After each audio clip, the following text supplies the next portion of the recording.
Just because we have a new guest in the house doesn't mean I'm not still going to be there for you. Hello, welcome to my super secret channel, Mind for Story. Today I want to talk about accepting influence in Chapter 9 of The Good Place. Accepting influence is, to my understanding, it's essentially what it sounds like. Allowing someone else to influence you, give them decision-making input, etc. Now, I first heard the term while watching Cinema Therapy, and since then, I've heard it many other places. Particularly, I went and I looked on the Gottman Institute website. I believe it's the doctors Gottman and Gottman who coined the term. Now, I've also heard reference to it from Will Elliott. I heard on Instagram, he made a post. He's a teen and parent coach. And he came at sort of the situation differently. The post was about, when you're frustrated that your teen isn't accepting or following your advice, it's because they're not going to accept advice or follow advice if they haven't first felt listened to, they haven't felt heard first. So you have to accept influence in order to gain influence, and part of that appears to be perspective taking. So accepting influence, it goes across all relationships, even though you might only or usually hear it in terms of romantic relationships or marriage. I know usually you ask me questions, but can I ask you a question? Sure. What are jalapeno poppers? Oh, I know this one. What I love about this moment is you can see how excited Jason is to have something to offer Janet. It's, the answer to the question, what is a jalapeno popper? But this is the power of giving someone else an opportunity to help and to be the one who knows something. Janet is willing to ask Jason because of how kind he was to her, even though she knows she is not functioning as she is meant to at this time.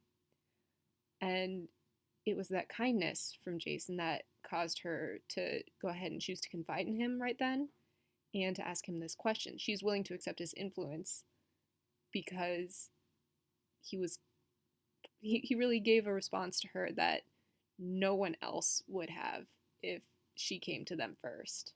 I'm seeing sort of a connection between vulnerability and accepting influence. She made herself vulnerable to Jason, and in response, Jason was kind. I'm sort of talking in a circle. Like, she was walking by, Jason asked her, a question. She answered, he was nice to her, so she asked him a question because she needed help.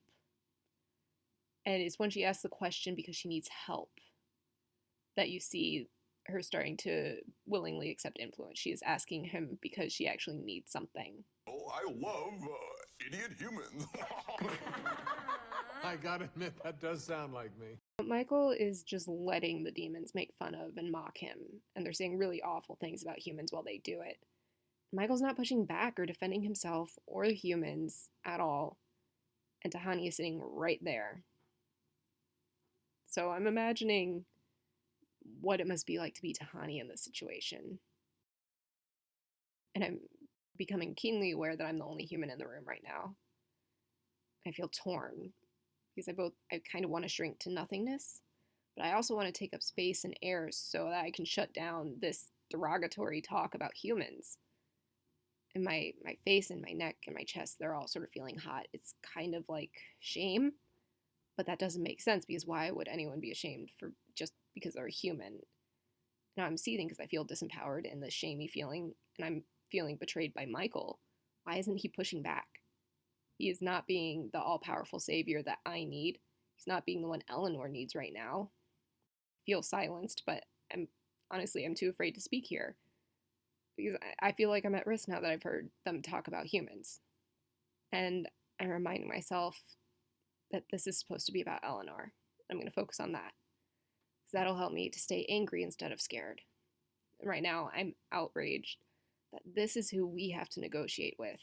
And yet, considering how powerless Tani must have felt after this, and how scared that probably makes her, though I don't know that she would acknowledge any fear to anyone, it makes sense that Tahani would want more control in the situation.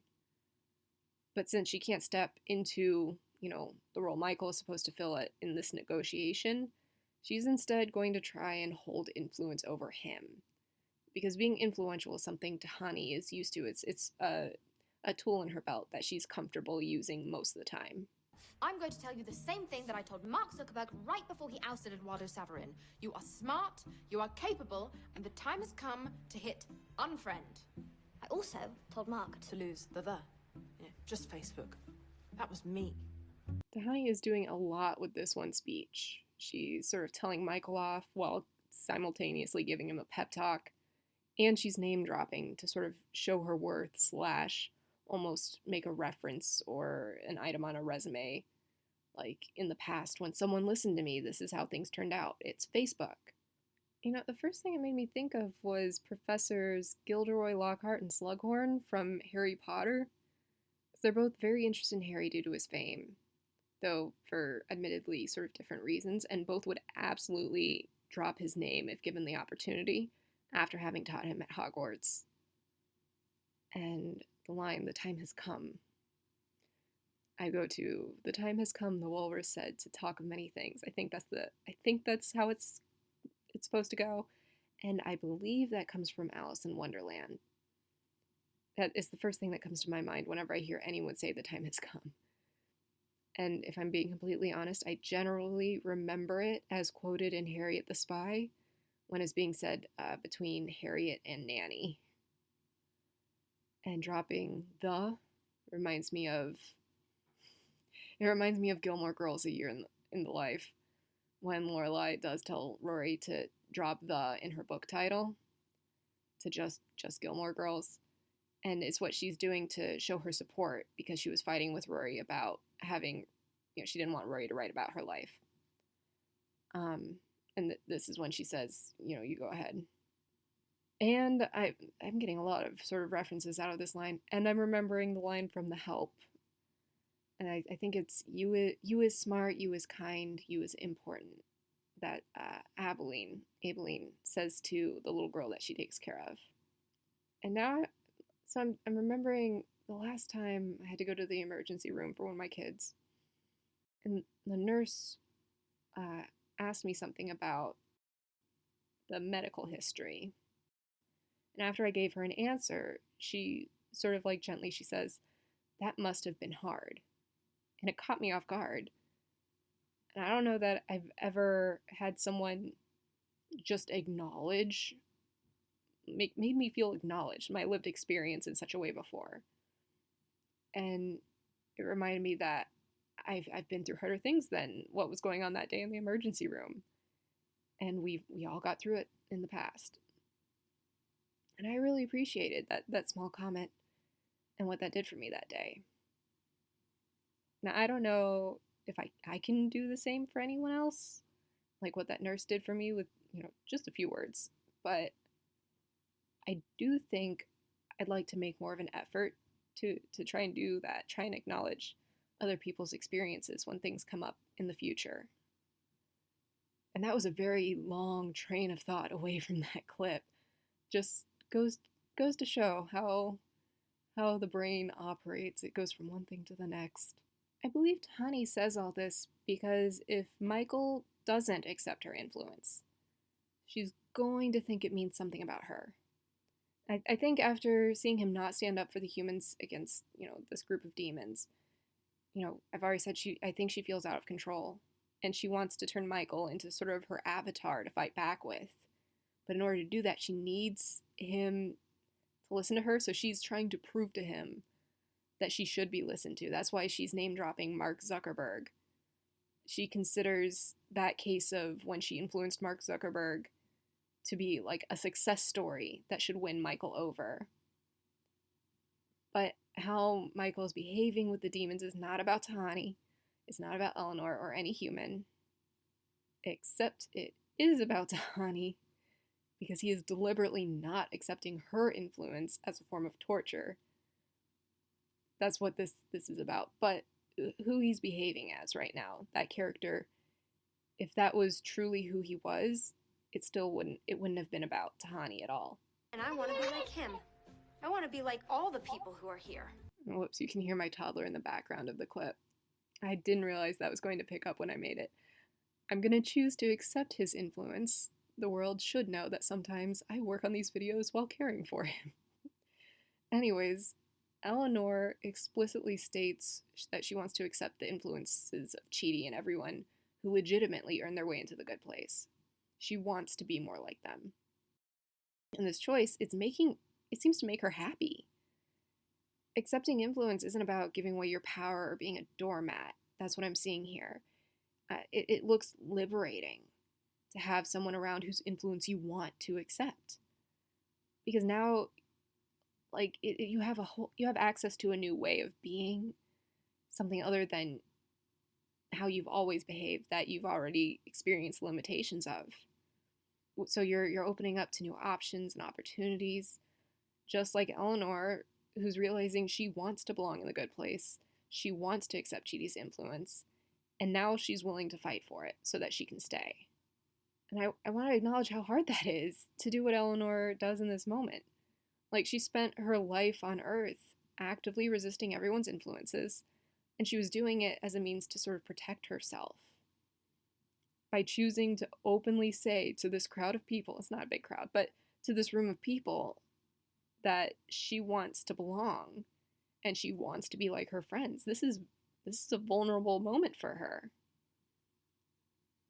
And I want to acknowledge, everyone who is doing the work to break, one of their own unhelpful habits, because I know how hard it is.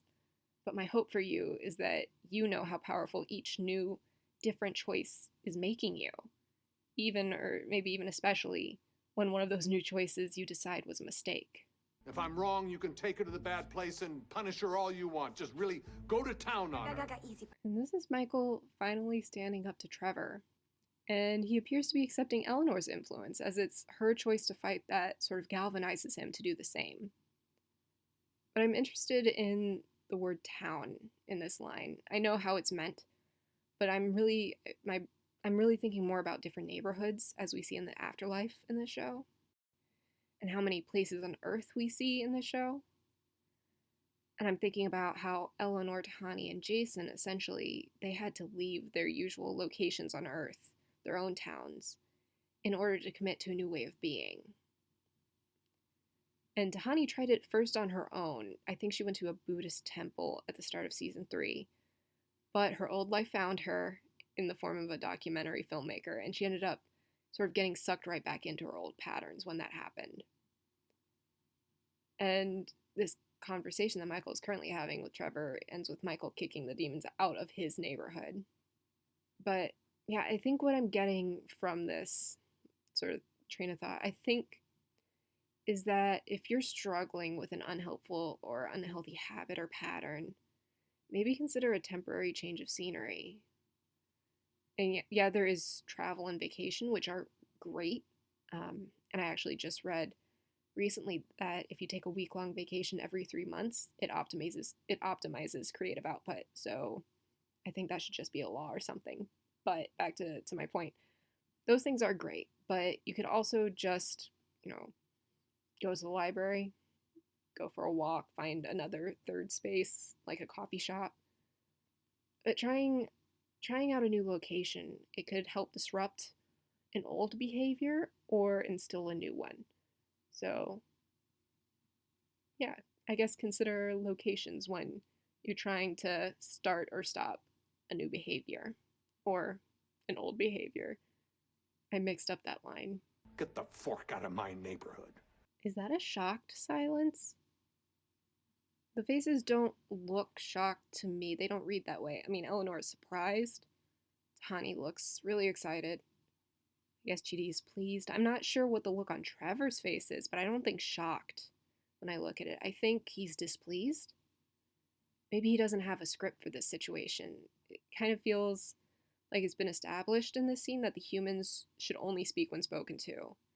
So the only person who should respond after what Michael said is Trevor, who does not have some pre-planned asshole-ish type response just queued up and ready, because Michael changed up his attitude and the way he was interacting. And I think that annoys Trevor, because now he has to try and think of something in the moment to say that'll make sense. So this is sort of the power of changing how you choose to interact with someone by altering course. It throws them off course as well. Also, if it wasn't clear to me before, it is now that Michael is definitely choosing to accept influence from Eleanor here. He said fork, and we know what that really means. Now, my takeaways on the topic of accepting influence are do it. Honestly, it seems to benefit those who choose to accept influence and the people whose influence is being accepted. It offers you a new way to interact or be or think. And if the first attempt doesn't pan out, your first time trying to accept somebody else's influence doesn't work, or it goes awry, it's something you could try in a different situation or with a different thing. And eventually you'll find the one that makes both of you, you and the influence giver, some sense of satisfaction. I mean, I'm thinking of all the missed opportunities that I've had while I've been attempting to come across as invulnerable or impressive, maybe even intimidating, because vulnerability is something to generally be avoided. That's how I was raised. Now I'm doing the work slowly, I'm working on it. And accepting influence feels like a good next step for me personally. That feels like something I can do. But yeah, you let me know in the comments if I missed other moments of accepting influence in this episode, because I would love to see some that didn't just immediately pop out at me. I only saw a few. And I hope that you have a lovely day. Real Eleanor was trying to save fake Eleanor's life by pushing you out of the way of the truck. I guess you really botched that one, eh? I did. And I am so sorry.